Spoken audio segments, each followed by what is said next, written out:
Hello friends, welcome to प्रतियोगिता दर्पण। मैं हूं प्रशांत। आज हम बात करने जा रहे हैं चीताज के बारे में। हाल फिलहाल में जो कूनो नेशनल पार्क है, जो कि एमपी में लोकेटेड है, वहां पर कंटिन्यूअसली चीताज की डेथ्स देखने को मिल रही है। तो आज हम डिस्कस करेंगे डिटेल से चीता के बारे में, इंडिया का चीता री इंट्रोडक्शन प्रोग्राम के बारे में। आइए सबसे पहले न्यूज देख लेते हैं। Recently Kuno wildlife century, जो कि एमपी में लोकेटेड है, यहाँ पर चीताज की डेथ देखने को मिली है। और साथ के साथ ये जो गवर्नमेंट ऑफ इंडिया का चीता रीइंट्रोडक्शन प्रोग्राम है, इस प्रोग्राम पर सवाल उठाता है। रीजन बीइंग, लगभग 8वीं डेथ है ये ऑलरेडी। इससे पहले 7 यानी कि 7 चीताज की डेथ हो चुकी है। अब यहाँ पे ऐसा स्पेकुलेट किया जा रहा है कि जो रेडियो कॉलर्स है ना, जो चीताज के गले में, नेक में लगाई जाती हैं,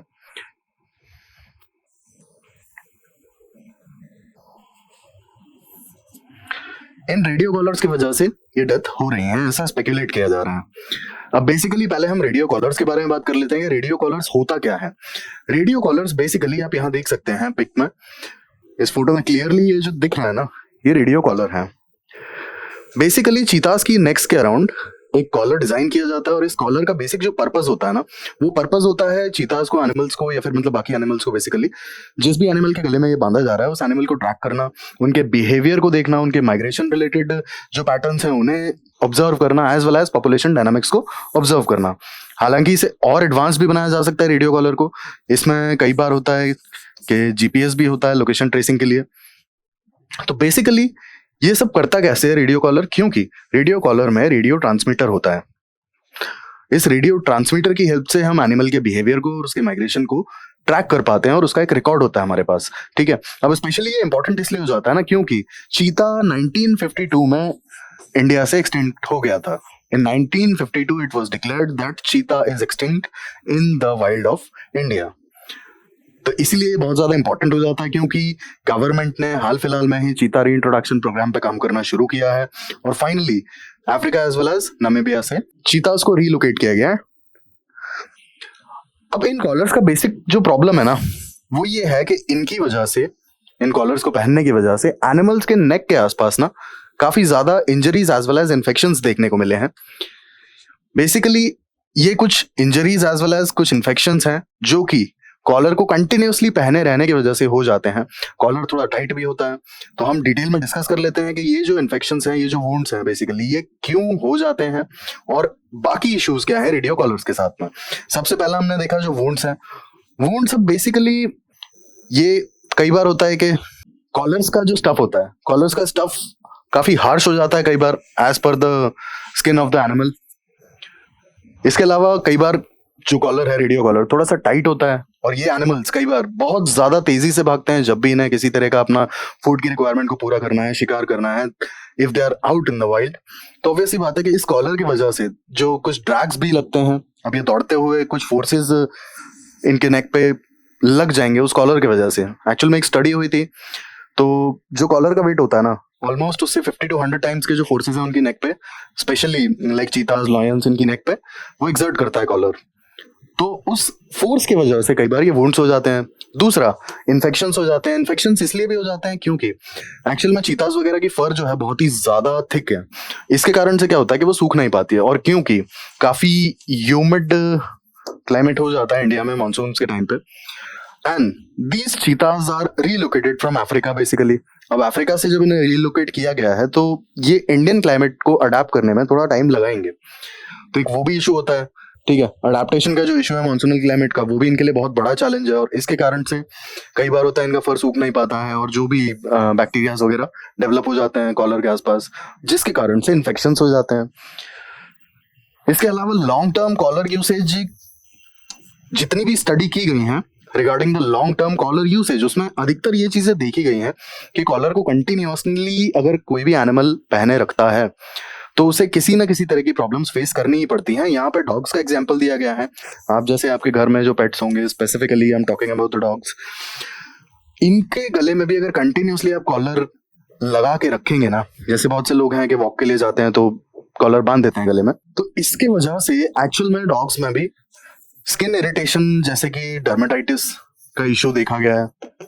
इसके बाद अगर कॉलर ज्यादा टाइट होती है या कंटिन्यूअसली डॉग्स अगर पहने रहते हैं, तो हेयर लॉस भी हो जाता है नेक के आसपास। तो जब ये पेट्स के केस में पॉसिबल है तो ऑब्वियसली चीता इज ऑल्सो लाइक एनिमल। तो ये स्टडीज में ये सारी चीजें देखने को मिली। इसके बाद डॉग्स में एक और चीज देखने को मिली, अगर continuously they are wearing the collar तो टिक्स वगैरह जो भी होती हैं, टिक्स के इश्यूज भी बहुत ज्यादा कॉमन और बहुत फ्रीक्वेंट हो जाते हैं। तो ये चीजें लायंस में एज वेल एज चीताज में भी ऑब्जर्व की जा रही हैं हाल फिलहाल में। और जितने भी जो पहले 2 चीताज की डेथ हुई थी, हालांकि जितने भी चीताज की डेथ हुई है तो ऐसा स्पेकुलेट किया जा रहा है कि ये कॉलर की वजह से जो इंजरीज हुई हैं that is the only reason. हालांकि जब फर्स्ट 2 चीताज की डेथ हुई थी तो फर्स्ट 2 चीताज की डेथ में जो ये इंजरीज थी ना, ये बहुत ही ज्यादा थी।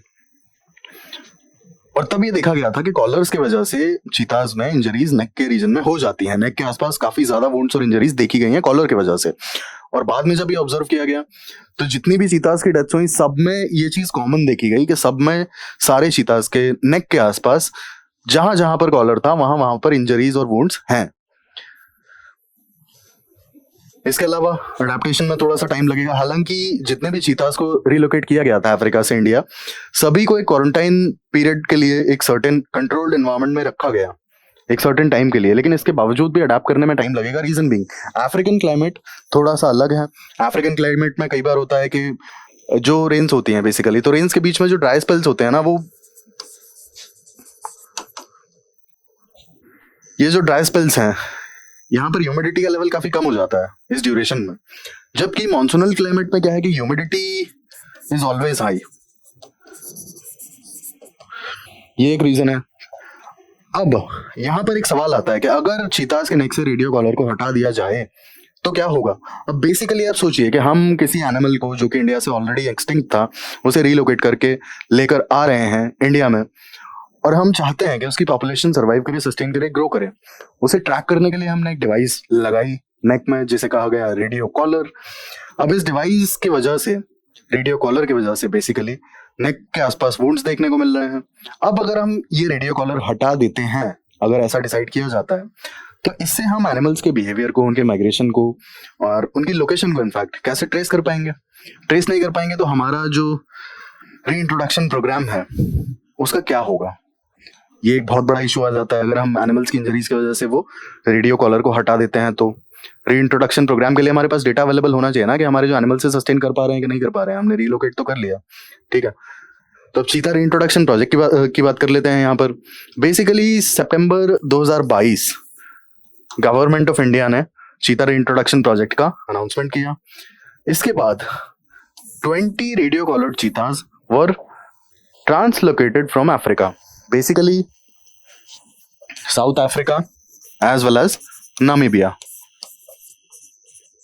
इन 2 कंट्रीज से चीतास को लाया गया और फाइनली मार्च 2023 में इन्हें ट्रांसलोकेट करके और Kuno national park, Kuno wildlife sanctuary which is in Madhya Pradesh, यहां पर चीतास को छोड़ दिया गया after they completed the quarantine period. इन्हें कंट्रोल्ड एनवायरनमेंट में एक सर्टेन टाइम पीरियड के लिए रखा गया, that was the quarantine period of these animals. और इसके बाद they were left free in the Kuno national park.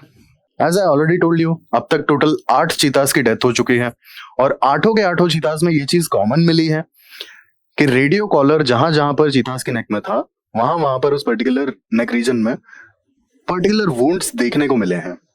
हालांकि नेशनल टाइगर कंजर्वेशन अथॉरिटी ने जब इंक्वायरी की तो ये पता चला कि जो सारी डेथ थी ये नेचुरल थी और कोई अदर फैक्टर जैसे कि रेडियो कॉलर की वजह से जो वुंड्स हैं, इन सारे फैक्टर्स का कोई इन्वॉल्वमेंट नहीं है चीतास की डेथ में। अब इम्प्लीमेंटेशन चैलेंज की अगर बात की जाए तो एज वी ऑलरेडी डिस्कस्ड, हम मॉनिटर कैसे कर पाएंगे।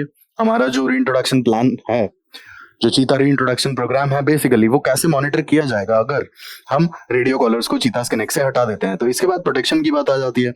पोचर्स से भी बचाने के लिए हमें एक सर्टेन लोकेशन के बारे में आइडिया होना चाहिए। जैसे हमें पता है कि एक सर्टेन हाईवे निकलता है किसी भी पर्टिकुलर वाइल्ड लाइफ सेंचुरी से या फिर नेशनल पार्क से, तो उस नेशनल हाईवे के आसपास अगर चीता की लोकेशन मिलती है तो हम फॉरेस्ट डिपार्टमेंट को अलर्ट कर सकते हैं। एज वेल एज एक पर्टिकुलर रीजन होता है जहां पर पोचर्स बहुत ज्यादा अटैक कर देते हैं, तो उस केस में भी तो दैट्स हाउ हम उनकी लोकेशन ट्रेस करके एटलीस्ट उन्हें प्रोटेक्ट कर सकते हैं प्रॉपरली। इसके अलावा पॉपुलेशन मैनेजमेंट, जैसे कि माइग्रेशन के जो ट्रेंड्स हैं, जो पैटर्न्स हैं, उन्हें ऑब्जर्व करना, और ये सारी चीजें। इसके बाद कंजर्वेशन एफर्ट्स की बात कर लेते हैं। अब कंजर्वेशन के लिए बेसिकली किया क्या जा रहा है। जब 8 चीतास की डेथ हुई तो गवर्नमेंट कोई तो स्टेप लेगी ना। तो बेसिकली यहाँ पर वाइल्ड लाइफ एक्सपर्ट से कंसल्ट किया जा रहा है, और ये wildlife experts basically national as well as international भी हैं, as well as veterinary doctors. अब वेटरनरी डॉक्टर्स बेसिकली यहाँ पर जो एक्सपर्ट्स हैं दे आर फ्रॉम अफ्रीका, क्योंकि हमारे चीताज जो हैं they were translocated from Africa, that's why African veterinary expert से भी सजेशंस लिए जा रहे हैं कि ये इश्यूज क्यों आ रहे हैं। इसके अलावा नेशनल जो एक्सपर्ट्स हैं, these national experts are monitoring the protocol as well as the production status। इसके अलावा जो भी फैसिलिटीज हैं वो भी सारी देखी जा रही हैं।